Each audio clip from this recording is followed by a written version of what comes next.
Pan ako. She. Pan, temperature she. Oh, wala pa. Ano ka muna? She ulit. Pan. Oh. Ano ko? Wiley. Ay, Reke.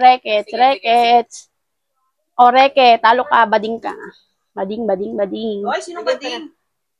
Walang bading dito, ma. Kayo. Yung bading, ha? Mika, kunin mo yung walis mo. Ka nga magulo, ma. Maglalaro kami, May. Sali ka na lang, ma. Ano? Talo ka pala. Talo ka. Usog ka, ma. Belo ko, May. Usog ka. Wala pa. Wala nga eh. Mama, ang gulo mo naman. Ganito kami, May. Ay.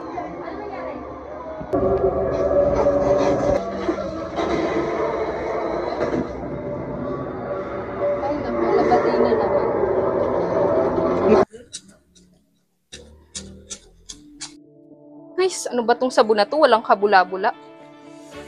Ana. Ano yung papanood mo pa? Wala pa, patalastas pa nga eh. Tignan mo, dati yung ginagamit mo sabon para hindi ka pagalitan ni mama, sabi sa'yo. Kabula-bula? Oo nga no, walang bula. Teka, may isasuggest ako sa'yo.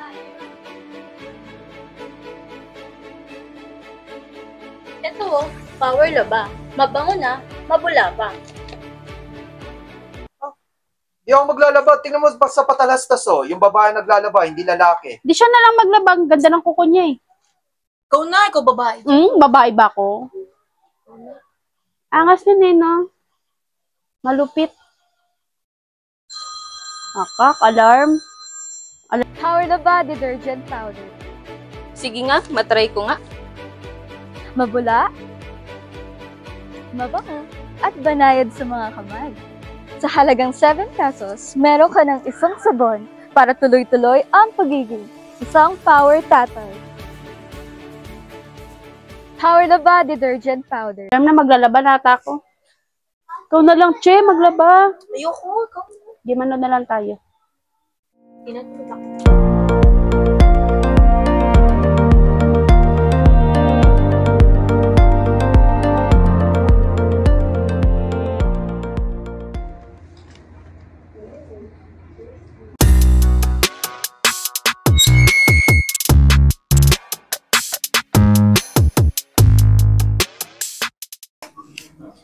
Ito ang Self-Cut Talks, Kung saan ang mga usapin ay hindi palalagpasin. kundi lulutasin. So, good evening guys, and we have our guest tonight, and kindly introduce yourself first. Good evening, everyone. My name is Mikay from Bacoor, Cavite, and I'm a transgender woman. Ooh, interesting. So, kamusta naman yung experience as a transgender? As of now, nakakarinig pa rin ako ng mga bad comments and mga discrimination pag lalabas ako, ganyan, like pupunta ako sa ibang lugar, like sa mall, ganyan, like or sa mga palengke, ganyan. So, hirap talaga. Kasi marami pa rin talagang judgmental, and yung mas malala pa kapag may ibang mga common, yung mga matatanda, ay, bading yan. Walang patutunguhan yan. Masakit din ang magsalita. Mahilig lang yan pumarty, ganito, ganyan. Yeah. Yun na kasi yung nakasanayan nila na parang sa panahon nila, hindi parang natural yung ganun. So parang naninibago sila na ngayon may ganito na yung mga iba't iba ng genders. Na yung mga akala nilang bading lang, nakala nila babae talaga, tapos malalaman nila bading, tapos doon na mag-uumpisa yung discrimination. Yeah. Nila bading, tapos doon na mag-uumpisa yung discrimination. Yeah. Diba? Doon talaga. Diba? Doon talaga. So, kamusta naman yung experience bukod doon? Sa family mo and friends, kamusta naman? Tanggap ka naman ba nila? Sa family ko, actually, tanggap ako ng buong pamilya ko, ng nanay ko, ng mga, ng mga tita ko, tito, tanggap nila ako. Pero may isa akong hindi tanggap. Like, parang, tanggap niya ako, yung tatay ko, tanggap niya ako, pero, hindi niya tanggap yung panunod, pananamit ko. Yeah. Then, sa buhok ko, gano'n, hindi niya matanggap. And sa, pag sa social media, gano'n. Kasi, kaya, sa social media ko, kaya ako hindi ko nilalagay yung apelido ng tatay ko kasi nag-aaway kami doon. Okay. Yeah. May work. Yeah. Kasi parang hindi niya talaga ako tanggap na para magladlad sa, Social Oo. media. Yeah. Pakita sa mundo na Yeah. ganun ka. ganun. Tapos, parang tinanggap ko na lang, dinigdig ko na lang, papatunayan ko na lang sa kanya na kaya ko.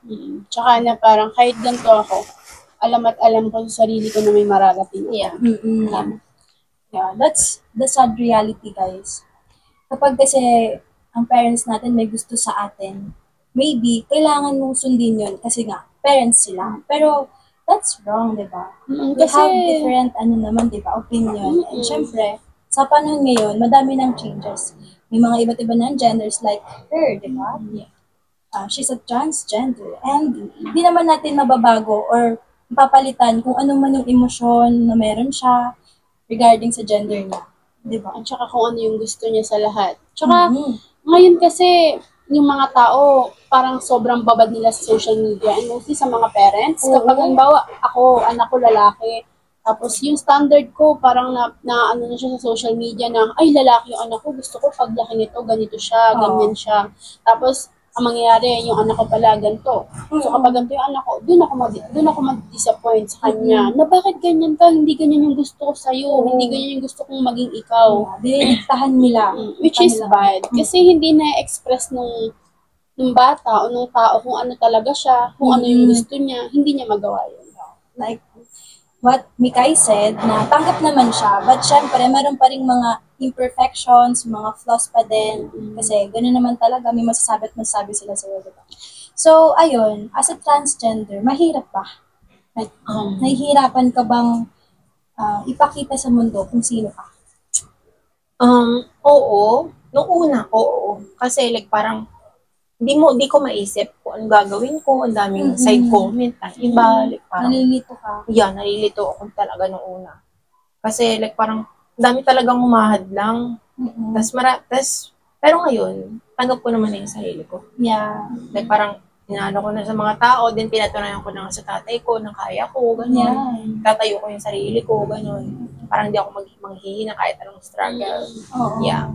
Tsaka, that's the most important. Yung unang tatanggap sa'yo, yung sarili mo. Yeah. Sa lahat ng gagawin mo, sarili mo lang din yung kakampi mo. Kaya kahit na maraming tao na nagja-judge sa'yo, kung ano nung sinasabi sa'yo, ang kailangan mo lang isipin, sarili mo lang yung meron ka. Sarili mo yung gagawin sa'yo. Kaya di mo na kailangang isipin pa kung ano yung sasabihin ng ibang tao. Tsaka yung mga sinasabi ng mga boses mo sa utak, gano'n. Yan, magmong paniniwalaan yan kasi talo ka. Tsaka dun mas nagiging worst yung situation eh. Oo. Mas lalo kang, ako ba to? Dapat ba ganito ako? Eh, hindi ganito yung sinasabi ng society, ng media, ng family ko. Hindi ganito yung sinasabi. So, kung ano yung gusto mo, gawin mo siya as long as wala kang tinatapakang tao. Yan, that's right. Diba? Pwede mo siyang gawin. Yeah. So, syempre, may mga motivational quotes ganyan. So, anong gusto mo sabihin sa kanila para hindi sila takot na ilabas yung feelings? Maging proud ka lang sa sarili mo. Kaibigan ko yan!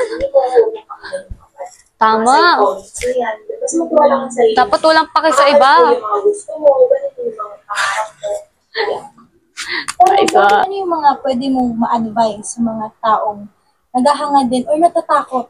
Kasi nga, di ba, madaming judgmental sa mundo. So, anong gusto mong sabihin sa kanila para hindi sila matakot na ilabas yung tunay na sila? Maging proud ka lang sa sarili mo, magtiwala ka lang sa sarili mo, huwag mong pakinggan yung mga side comments na yan. Basta magtiwala ka sa sarili mo, makakamit mo yung mga gusto mo, ganun, yung mga pangarap mo. Yeah. Pero bago tayo lumalim pa sa usapin na to, puntahan muna natin kung paano ka nagsimula. Kung paano ka naging ganyan, kung gaano kahirap, ganun. Kasi kung titignan natin, hindi natin siya makakalang ganun pala siya before. Ang ganda niya. Yeah. So, we are curious about the history. So, yeah. Simula nung bata ako, like, naalala ko noon, binibisan ako noon ng mga tita ko. Kasi actually, like, parang, palipat-lipat ako. Kasi yung nanay ko, lipat-lipat siya ng ibang bansa. Ganun. Like, parang, walang mag-aalaga sa akin. Nawalay ka. Yeah. Tapos parang basta sa ibang tao, iba't ibang tao ako na lumaki ganun, sinusuotan nila ko Pero, mga babae. ano mo rin yun? Family mo din? Yeah. Pinsan. Ganun, okay. Pinsan, mga pinsan, ganun niya. Then yun, parang, yung time yun, parang, ewan ko, parang gusto din nila ako maging babae. Baka Ganda dahil maganda ka talaga nun pa. rin. Di ba? Babae ka talaga. Mahilang talaga. Oo, yun nga yung mga paniniwala nila. Mga ganun. Tapos, yun, tapos nung medyo lumaki na, ganun, like, parang nabago yung isip ko. Kasi, like, parang, nag-iba yung isip ko, like, parang may daming gumugulo, like, maglalad ba ako? Oo. Or Malilito ka talaga. magiging lalaki. Ganun. Yeah. Ganun. Pero trinay mo, Na, di ba, pag bata ka pa, tinry mo na, ay, baka lalaki talaga ako. Oo. yeah. Na kesa Barbie, truck Oo. pipiliin mo, ganun. Ganun, daming ganun ng mga, halos karamihan yung mga kamag-anak ko rin noon. Oo. Mga ugali nila noon. Parang, ano yan? Kailangan mong maging kasi Yeah. tatay mo maskulado. Oo, kailangan ganun ka din. Oo, kailangan ganun din ako. Like father, like son. Yeah. Ganun. Pero nung medyo lumaki-laki na ako, parang na-realize ko na parang hindi mo pala dapat pakinggan yung mga ibang tao, kundi Yeah. sarili mo lang dapat. Yes. Kasi wala naman din yan matutulong. Pag lumaki ka, di ba? Oo. Wala rin sila. Lang yun eh, like parang nandyan lang yan, tapos parang may masasabi lang hanggang dyan lang yan. Tapos after that, pag lumaki ka na, wala na yan. Mawawala din sila sa buhay mo. Yeah. Sarili mo na lang meron ka. Diba? Yeah. Pero nakakatulong din kasi yun, di ba? At some point, nakakatulong din sila kung paano ka magde-decide. Pero when it comes to your personal life, ayun na talaga yung wag natin silang papakinggan. Kasi ako to ikaw ba to? Para pagdesisyonan mo tong katawan ko, Yeah. di ba? Hindi tumatakbo ang mundo ng ganun. Tsaka yung mga paniwalain kasi ng iba, mostly ng mga matatanda, Yeah. yung mga nakikita nila kung saan, gusto nila yung generation ngayon, ganun pa rin. Diba? Magkaiba kasi yung generation noon sa ngayon, di ba? Yes. Kumbaga, sa mga panahon ng lolo't lola natin, di ba? Ang Ibang meron lang iba. talaga sa kanila is babaeng babae at lalaking lalaki. Di ba? So, iba na talaga sa panahon ngayon. And kailangan natin umadapt or i-adapt yung mundo na to. Yeah. Kasi sa mundo na to, madami talagang manghuhusga. Pero nasa sa iyo yun kung papakinggan mo sila, di ba? So, tuloy mo na yung kwento. So, ano pang mga gusto mong malaman? Yung mga gusto mong malaman sa kanila. Kasi ako, talagang nai-inspire ako sa'yo. Like, nakaka-proud ka na ngayon, nandito ka na, napakita mo na yung tunay mong ikaw. And, nakikita nilang lahat kung gaano ka katapang na pinakita mo yung sarili mo. And sana marami pa tayong ma-inspire na maraming manonood pa na hindi matakot kung ano man yung nararamdaman nila tulad mo, di ba? Yeah.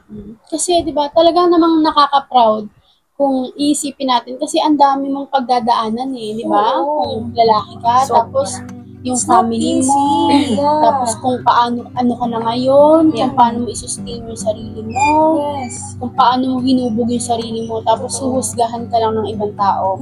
Hindi nila alam yung struggles na pinagdaanan mo kung paano ko hinubog yung sarili ko para maging ganito ako ngayon.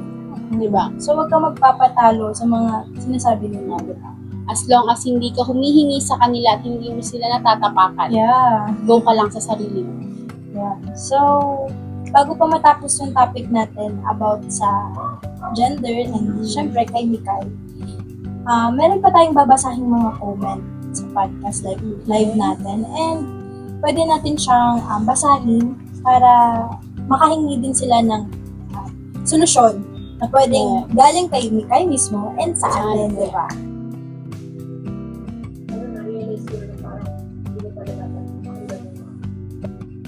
So, bago tayo matapos sa podcast na to, syempre nalaman natin yung story ni Mikay and syempre nakaka-inspire yan, di ba? Yeah. So, ngayon, magbabasa tayo ng isang question na galing sa podcast live natin. Yeah. So, ano naman yun? At alam natin na galing din to sa mga katulad ni Mikay na takot ng red blood and gano'n, mga kung ano man matatanggap nila. So, yeah. Maghahanap ako. This one is interesting. Is it normal to receive hate when you are part of LGBTQ? Syempre, it's not normal na i-hate ka for being who you are. Syempre, ikaw as individual, syempre alam mo sa sarili mo kung ano ka. And yung mga sinasabi ng iba na you're parang wala kang patutunguhan kasi ganito ka, ganyan. Di ba ayun yung mostly na naririnig natin sa mga tao na kapag ganito ka, dati ano yan na, tapos alam mo pa yung masakit, alam ko masakit to para sa mga trans, when naririnig nila na, ay, kasabay ko lang yun magtuli dati, ganito ganyan, kasabay ko yun magpatuli, di ba? Hindi siya nakakatong, kung siguro oo sa iba, pag pakikinggan natin, nakakatawa siya, pero alam natin masakit siya, kasi grabe naman, hinubog ko yung sarili ko ng ganito, tapos sasabihin mo, kasabay mo ako magpatuli. I know. Be sensitive, di ba? So, hindi talaga normal na i-hate ka. Kailangan, yung mga sinasabi ng tao, huwag mo na lang pakinggan. Just be who you are. Kasi kahit naman anong sabihin nila, ikaw pa rin yan eh. Kahit anong sabihin nila, wala naman silang ambag sa buhay mo. Maybe meron, pero that's not important after all, di ba? Tsaka, mostly kasi ngayon, di ba, lalo na yung mga generation ngayon natin na babad sa social media, kapag may nakita sila sa social media na nang-hate sila ng trans, akala nila normal na yung nasabayan yung pang-hate doon, which is hindi. Kasi, parang, ang nangyayari kasi, kahit hindi na siya nasa social media, kapag ka nasa, ganito na, nasa setup na nag-meet na, akala pa rin nila okay lang. Which is hindi rin naman normal na i-hate natin sila through social media kahit ginagawa siya ng marami. Hindi pa rin normal na kahit sa personal, i-hate mo yung tao yun. Diba? Kasi wala naman siya ibang ginawa eh. Ginawa niya lang kung ano yung gusto niyang mangyari sa sarili niya. Kaya bawas-bawasan natin yung pakikisabay sa social media na halimbawa, ay ano to, hinihit ng maraming tao, hala sige makikisabay ako. Yung social standards na sinasabi nila, di ba? Yes. Na kapag hate mo to, dapat hate ng lahat, Yes. di ba? Tama. That's not right. Na kapag natawa tong circle na to sa social media, o kaya kung sino man, dapat ikaw matatawa ka rin. Eh, hindi naman siya maganda. Oo. Ayun din yung mga bad sides ng social media, no? Marami. Sobra nilang siniset yung standard ng babae, ng lalaki, ng mga trans, ng mga kung sino. Sobra, kahit wala namang ibang ginagawa sa kanila. That's right. And how about you, Mikay?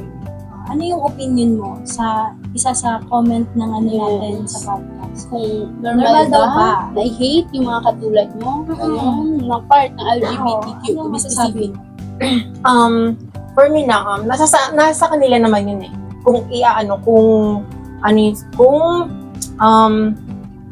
i-hate nila yun. Kasi, for me lang kunyari pag may nang-hate sa akin, like parang, hindi ko na lang siya papansinin. Kasi pag pinansin mo, lalala siya ng lalala, di ba? Yes. Lalaki pa yun ng lalaki.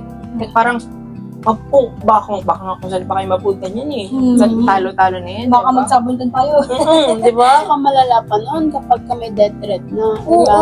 Mostly kasi pagka LGBTQ, hindi malabong magkaroon ng ganyan eh.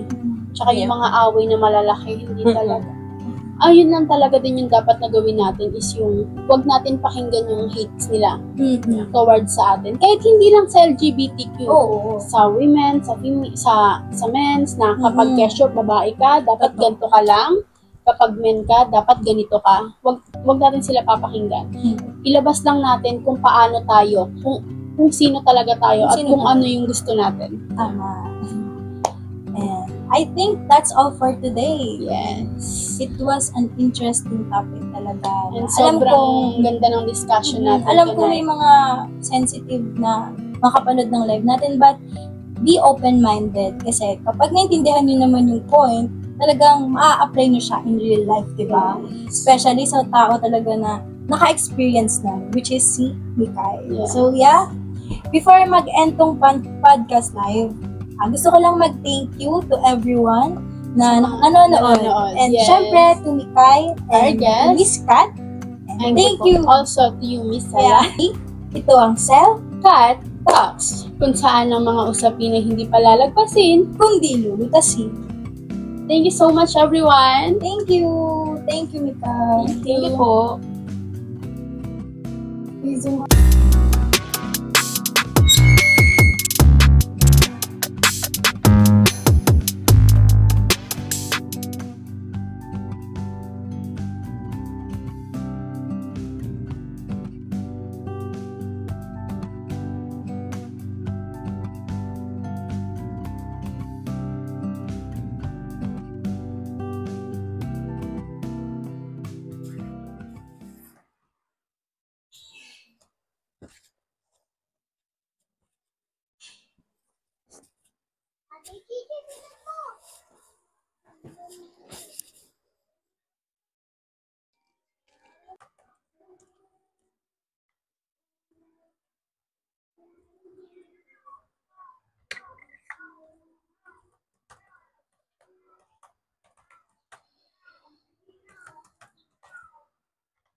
Secretary Kat, my office. Now.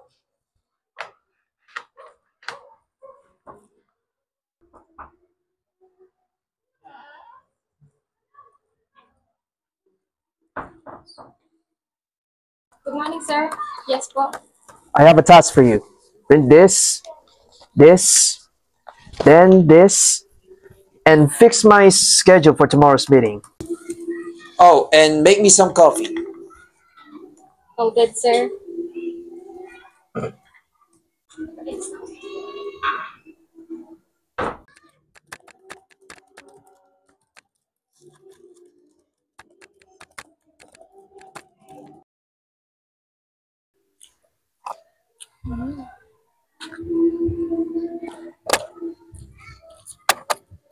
Pang, Kain ka. Uy, kumain ka dito. nakuha. Ang tahimik ata nito. Oo, kanina pa yan. Pero wala ka ba? Halata ba? Ano talaga? Natawanan mo na ako. Paano ba naman kasi? Yung boss ko, tinambakan naman ako ng maraming gawain. Mukha ba akong robot? Sundin mo na lang. Kung ito siya, sinapa ko na yun eh. Sundin mo na lang. Or Grabe else, naman. mawalan ka ng trabaho. Pero, nag-aano lang ako, tataka lang ako. Sadya ba yun? Or talagang ganun kadami ginagawa niyo sa company? Sadya na ata. Hmm. Ultimo, magagaan na gawain, sa akin ba yung binibigay? Kaya niya naman yun eh. Or ng iba niyang employee. Pero ang ginagawa niya, lagi ako ang pinapatawag. Kainis. Loko yun ah. Nagamit yung power para para ano ka? Sinabi mo ba? Oo nga eh. Kinakawawa ka. Alam niyo, magre-resign na lang ako. Lo, seryoso ka? Bakit kaya siya? Ha? Eh, paano yan? Pero, Pero? crush ko siya. Hoy, ikaw ah. Hindi ka gaganyan. Pero then, hindi naman ibig sabihin nun na kakawawain niya na lang ako, no? Oo naman. Siyempre. Hindi naman tama yung ginagawa niya eh. Alam mo So, yun? true lang. Kung nahihirapan ka, itigil mo na. Ayoko Uy, na paano siya, may hugutin ah? ayoko na siya makita ulit bukas. Kaya-resign talaga. Seryoso ka? Crush mo eh. I haven't ever, I hate him. Baka naman nagpapapansin sa'yo. Oo nga. Cheers! May Papansin? Sobra na siyang papansin. Eh, ganun kasi talaga. Pag Yun nga siguro yung way niya. Cheers na lang. Teka, wala pa ako. Teka, wait lang. Iniwan. Ay! Huwag mo naman iiwan yung boss mo. Cheers sa sabos kong boss. Ay! Cheers! Parang mas masarap yun. Yun yung buksan mo. Pagbukas po! Hindi ka pa na-contento dyan. Gusto ko lang gawin eh.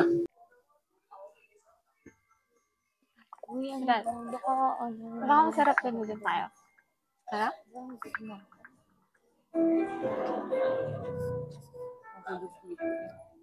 Coffee na naman.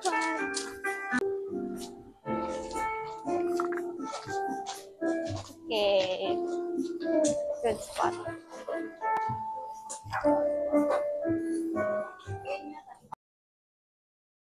Ano, bakla? Kumusta? Stress ka pa rin ba dyan sa sir mo?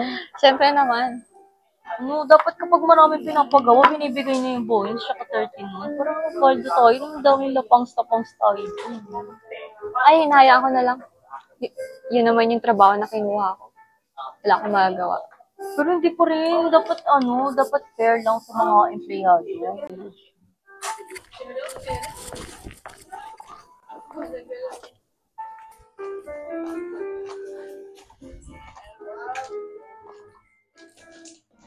Scott, I wasn't expecting you to be here. Wait lang. Hindi, kailangan ko nang umuwi. Tumawag na kasi yung Dito mama ka ko muna. Hindi, okay lang kayo. Sige na. Saglit na lang naman eh. Bye-bye. Sir, Ikaw. bye-bye. Baka mamaya na. Please take care. Ikaw ako dito. I came here after work. Gotta get something to drink. Do you mind if I sit here? Okay. So what do you want? Hindi na po, sir. Hindi ako umiinom ng coffee. Oh, please, I insist. Hindi na po. Oh, come on, I don't mind. Kahit ano na lang. Sure, I'll give you... Okay, so I'll take Spanish latte and strawberry black tea. Right? Sir, hold on talaga. Magastos ka pa. Please, I don't mind. It's my treat. Go and order right now.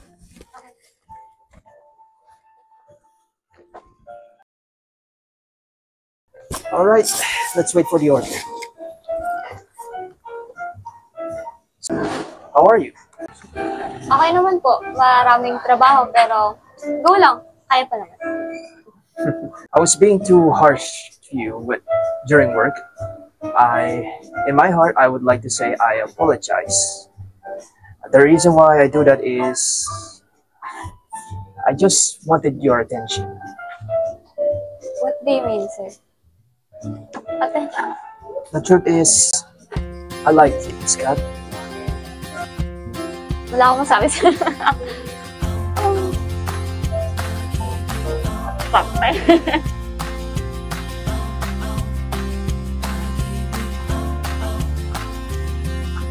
Bakit ganito ang nadarama? Makita lang kita ng isang saglit. Ang araw ko ay Mr. Noodles. Grabe, nakakapagod po araw ko. Tapos tignan mo yung dito sa may ano natin. Feeling ko may mali dyan. Hindi siya feeling. Ay, mali yata talaga siya. Parang may kulang kasi. Dami natin error. Ano natin kailangan i-revise? Ang daming papel. Sobrang ng papel na yun. Nakaka-drain. What if mag-break time muna na? Tama. Upa, break time. Hop, teka lang. May inanda ako sa inyo, sakto. Ano yan? This is Mr. Noodles. Para sa mga masisigang ekang katulad niya. Yan. Ba't ang anghang? Wait. Meron ako sa inyo. Walang ano lang, pang Teka lang, bago sweet sabihin niya. lang. Meron akong niluto sa inyo. Luto Para na. Mr. Noodles, calamansi flavor para sa mga sweet na eka na katulad niyo. Mr. Noodles.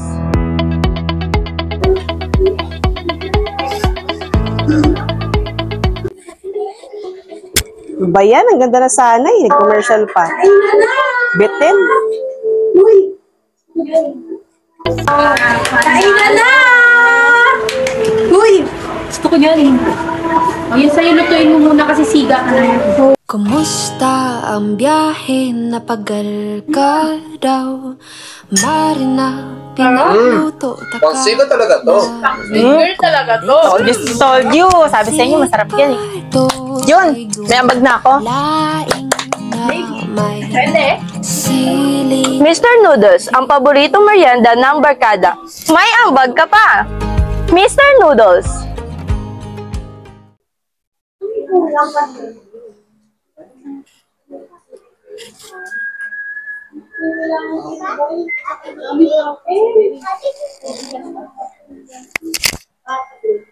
Gusto ng lipstick.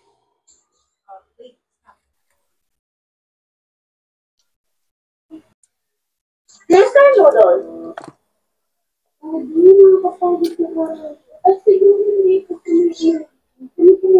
Maalis pala ako kasama ko yung mga friends ko.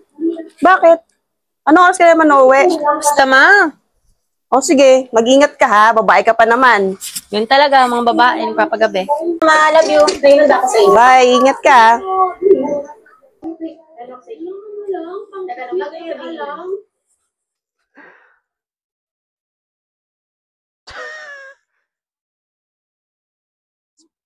It's my first time doing this stuff.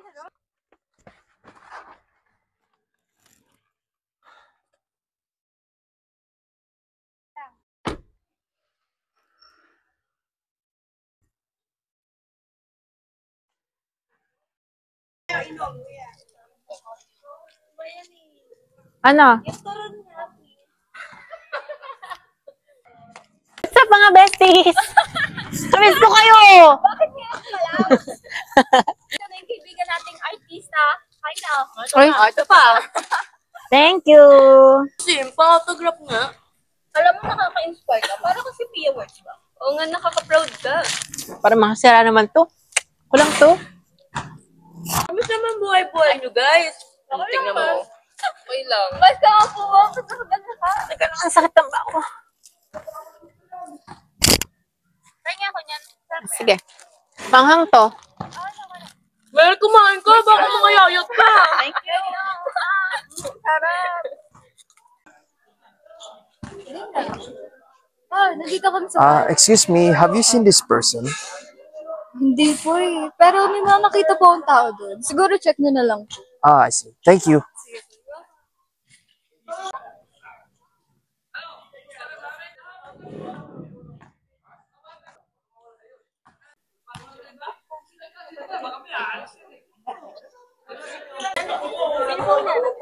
Yes, I'm looking for Miss Scott. Do you know where she is? Parang kaibigan ako rin. Parang Do you know where she is?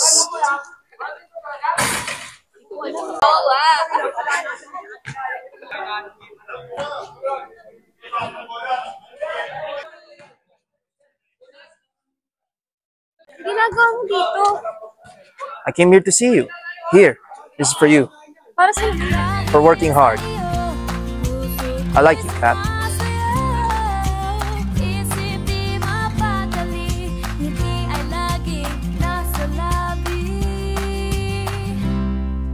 Nakakakaba, nakakaaliw, nakakakilig, nakakabaliw, napapaganda, napapaisip, napapangiti, nakakabaliw.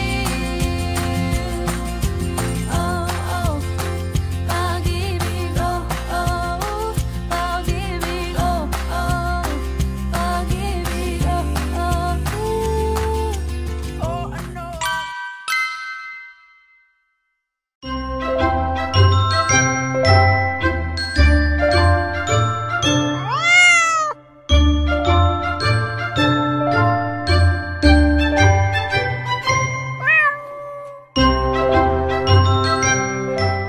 Lahat tayo'y mayroong pagkakaiba. Sa tingin pa lang ay makikita na iba't ibang kagustuhan, ngunit isang patutunguhan.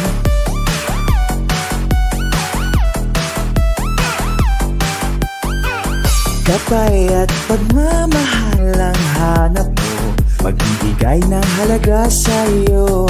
Nais mong ipakilala kung sino ka mang talaga. Pinoy, ikaw ay Pinoy.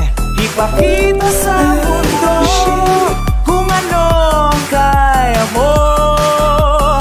Ibang-ibang Pinoy, huwag kang matatakot. Ipagmalaki mo. Pinoy ako, Pinoy tayo. Pakita mo ang tunay at kung sino ka. Meron mang masama at maganda.